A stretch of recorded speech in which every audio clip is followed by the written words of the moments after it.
Bom, pessoal, mais um vídeo, agora sobre a segunda lei de Kirchhoff. A gente já trabalhou com a primeira lei de Kirchhoff no vídeo anterior, que é também conhecida como lei dos nós, que é aplicada a circuitos paralelos. Agora a gente vai trabalhar com a segunda lei de Kirchhoff, que a gente vai aplicar em circuitos série. Nós aplicaremos os circuitos série. E para cálculo de malha também. Bom, o que determina a segunda lei de Kirchhoff? Em uma malha, a soma das tensões elétricas é igual a zero.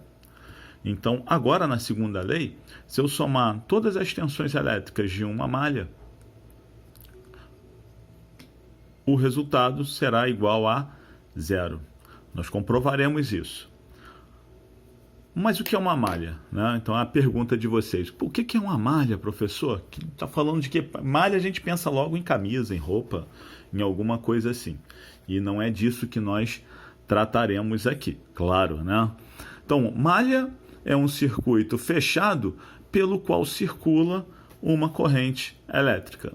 Bom, é um circuito fechado pelo qual circula, é um caminho fechado, é um circuito fechado pelo qual circula uma corrente elétrica. Bom, o que é isso, professor? Explica melhor aí. Bom, então tem um exemplo aqui para vocês. O exemplo 1. Eu tenho uma fonte e resistores, condutores, formando um circuito. Esse é um circuito misto.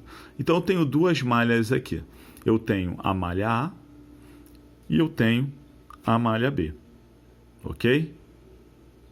E tem uma malha maior, que é essa daqui, que é a malha que vai ser a correspondente à parte externa do circuito. Então a gente pode fazer um estudo dessas malhas, porque na verdade aqui a corrente ela não está passando aqui, pelo resistor que está em paralelo, esse resistor aqui. Eu tenho uma malha, mas ao fazer esse estudo eu verificarei que a corrente não vai passar nesse sentido, e sim em outro sentido. Então, dependendo da malha que eu tiver, quando fizermos estudos de malha, nós verificaremos que haverá uma corrente passando por essa malha e uma corrente passando pela outra malha. Tá? Então, malha é um caminho fechado pelo qual circula uma corrente elétrica. Então, isso que é uma malha. Então, nós trabalharemos aqui a segunda lei de Kirchhoff aplicada a uma determinada malha. Bom, mantendo a linha, vou colocar aqui um circuito, no qual eu tenho alguns problemas. Quais são os problemas? Eu estou nesse circuito, eu estou requerendo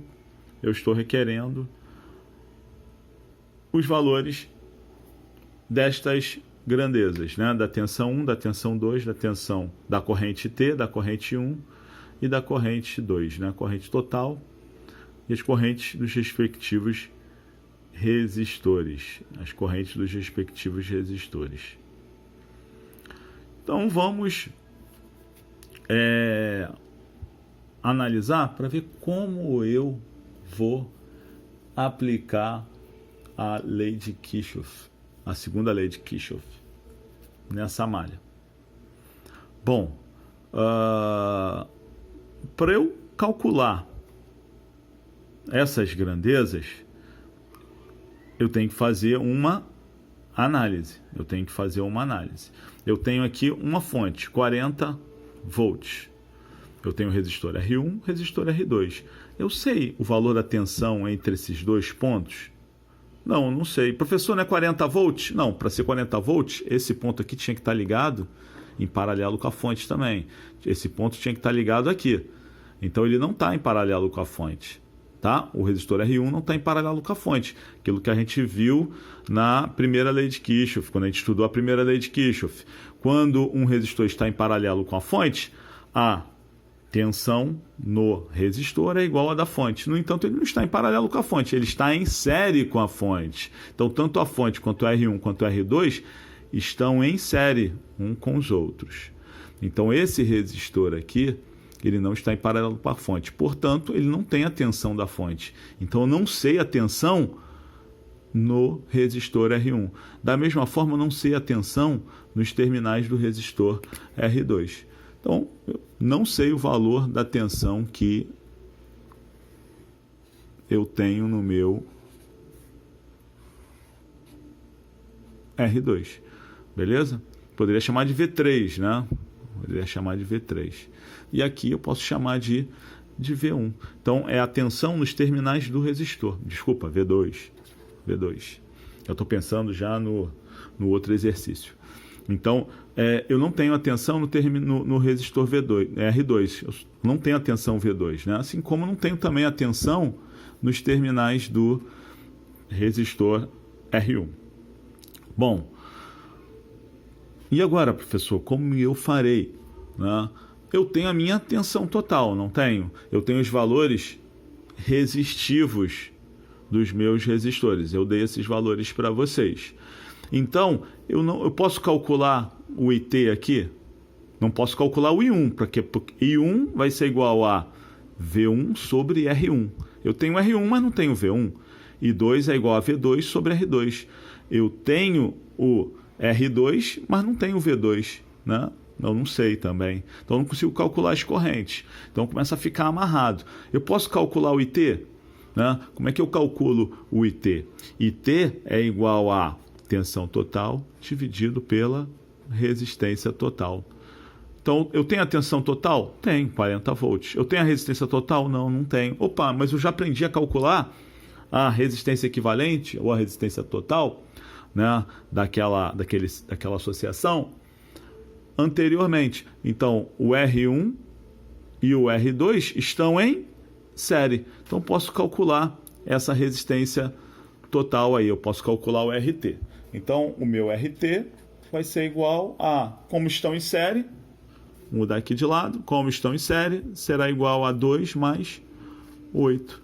Então, eu tenho uma resistência total de 10 ohms. Opa, agora eu achei a resistência total, eu já tinha a tensão, então é só substituir, pessoal. Então, se eu quero calcular o IT, IT vai ser igual a VT sobre RT.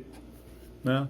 VT vai ser igual a IT vai ser igual a VT sobre RT. Qual o valor da tensão total? 40. Qual o valor da resistência total? Eu acabei de calcular 10 ohms. Então, eu tenho aqui, ó, 4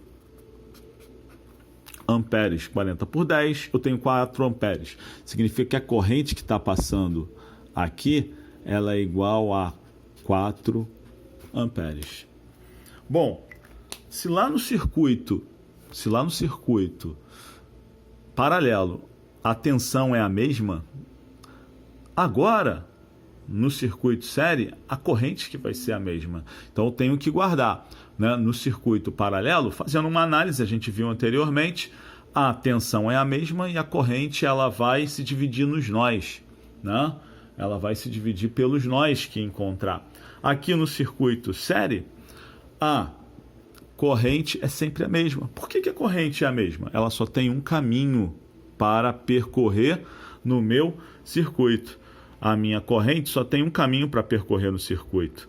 Portanto, essa corrente é a mesma em qualquer ponto do circuito. Ela é 4 amperes aqui, ela será também 4 amperes passando pelo R1. Então, aqui, ó, o IT é igual a 4 amperes, professor. E o I1 também é 4 amperes. Professor, e o I2 também é 4 amperes. Né? É a mesma corrente que está passando, na verdade. Né? Não é que a corrente seja diferente ou a mesma. No circuito série, é a mesma corrente que passa, porque ela só tem um caminho para poder percorrer. Ok? Então, vamos lá. Então, acabei de saber o que agora? Como eu calculei o IT, eu sei que o IT é igual ao I1, que é igual ao I2, que é igual, eu calculei aqui, que é igual a 4 amperes. Então, eu sei agora que o I1 é igual a 4 amperes, que o I2 é igual a 4 amperes, que o IT também é igual a 4 amperes. O exercício começa a ficar fácil, tá vendo? Muito fácil. Então, nesse momento, eu sei a corrente que está passando pelo meu circuito. Então, agora falta calcular o V1 e o V2. Né? Tá faltando calcular o V1 e o V2 aqui. Então, como eu farei? Né? Como eu farei? Bom, o V1 vai ser igual a R1 vezes I1. V1 vai ser igual... Eu tenho o R1... Desculpe. Eu tenho o R1? Tenho. O R1 é igual a 2 ohms. Eu tenho o I1? Acabei de calcular, pessoal. Como eu sei que no circuito série a corrente é sempre a mesma, eu calculei o IT, eu acabei de encontrar o I1 também. Então, o I1 vai ser igual a 4. Então, o meu V1 vai ser igual a 8 volts. 8 volts. Então, acabei de calcular o meu V1. E o V2? Vamos ver se a gente consegue. O V2 é igual a R2 vezes I2. Tá? Assim, parece que é intuitivo, mas não é. Se você domina a lei de Ohm, você acaba olhando para o circuito sabendo exatamente por onde vai calcular. Claro que tem que treinar, né? Nós fazendo de cabeça, assim, olhando, ninguém consegue fazer. Não sei quem é sobrenatural. Mas, pô, cara burrinho assim igual a mim tem que quebrar a cabeça mesmo, né? Eu fiz uns milhares desses aí até eu ter a habilidade de fazer um exercício com um pouquinho mais de facilidade. Então, o V2 é igual ao R2. Quanto é o R2? É igual a 8. Vezes o I2. O I2 é igual a 4 amperes, professor, você já calculou.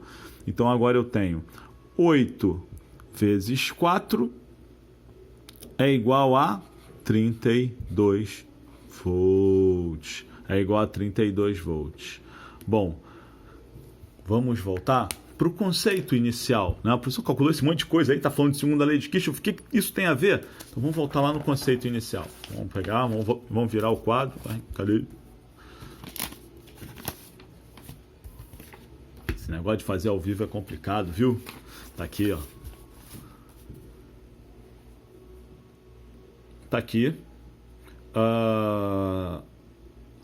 Em uma malha, a soma das tensões elétricas é igual a 0. Bom, o que isso tem a ver com o que o senhor calculou? Vamos lá, vamos olhar de novo. Então, olha só, vamos lá. Eu tenho aqui a minha tensão da fonte, que é igual a 40 volts. Eu tenho a tensão aqui no meu resistor R1. Então, essa tensão é igual a 8 volts. Então, se eu medir aqui nos terminais do resistor R1, eu terei 8 volts. Nos terminais do resistor R2, eu terei 32 volts. Então, eu tenho 32 volts aqui no terminal do meu resistor, nos terminais do resistor R2. Bom, e agora, professor? O que isso tem a ver? Bom, o que o Kirchhoff disse? Que a soma das tensões em uma malha é igual a 0. Então vamos lá, eu tenho uma tensão 40, tenho uma outra tensão 8 volts e tenho uma outra tensão 32 volts. Se eu somar tudo, professor, não vai dar esse tal de 0 aí que o senhor está falando, não. Isso aí o senhor está viajando na maionese, né? Oi, deu mole de novo, hein, professor? Não dei mole não, cara. É que eu não falei uma coisa para vocês. Essa tensão nos terminais dos resistores, né, a tensão V1 e V2, essas tensões são chamadas quedas de tensão. Quedas de tensão. Inclusive, quando eu vou fazer a demonstração, aí o camarada faz assim, ó. A setinha da tensão, da representação da tensão, é contrária ao sentido da corrente, né? Aqui, ó, seria 32 volts. Eu colocaria a setinha para lá, ó, para representar que está no sentido contrário da corrente. O que está mostrando? Que isso aqui é uma queda de tensão. Né? Tanto é que eu tinha 40.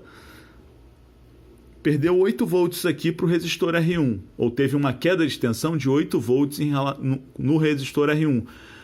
Qual a tensão que ficará restante para o resistor R2? O 32 volts, entendeu? Então, essas tensões são quedas de tensões. Quando eu vou efetuar o cálculo da equação pela segunda lei de Kirchhoff, eu efetuo o cálculo considerando que as quedas de tensões são negativas. Eu vou considerar que as quedas de tensões são negativas. Então, vamos aplicar isso aqui, né?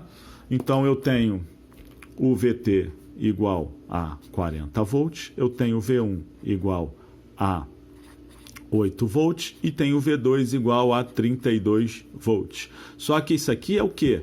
É queda de tensão. Aí eu boto a setinha aqui, ó, para a direita, para a esquerda. Eu sei quem é queda e quem é tensão positiva.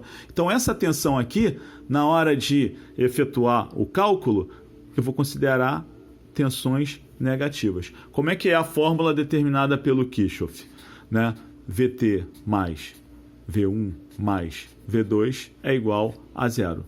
Então, eu terei... É só substituir. 40 é positivo. Mais, menos 8.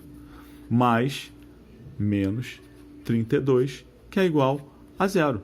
Então, aqui, ó, mais com menos, vou só corrigir a minha equação, né? Os sinais... Corrigir não, né? Vou alterar os sinais da minha equação. Então, mais com menos, menos. Aquela regrinha que vocês aprenderam na quinta, sexta série, não me lembro. Menos 32 é igual a zero. Então, 40 menos 8, 32. 32 menos 32 dá zero. Então, zero é igual a zero. Exatamente. Então, confirma aí o que o Kirchhoff falou. Beleza? Então, é assim que efetua, quando eu tenho um circuito série, é dessa forma que eu efetuo o meu cálculo. É a partir desse conceito da segunda lei de Kirchhoff. Bom, tá ótimo. Então, tá muito fácil esse exercício. Eu vou fazer outro vídeo para vocês, para esse não ficar muito longo, né? Já tá longo. E eu poder colocar lá no YouTube para vocês poderem fazer a visualização dele depois e para facilitar o entendimento do conceito. Tá bom?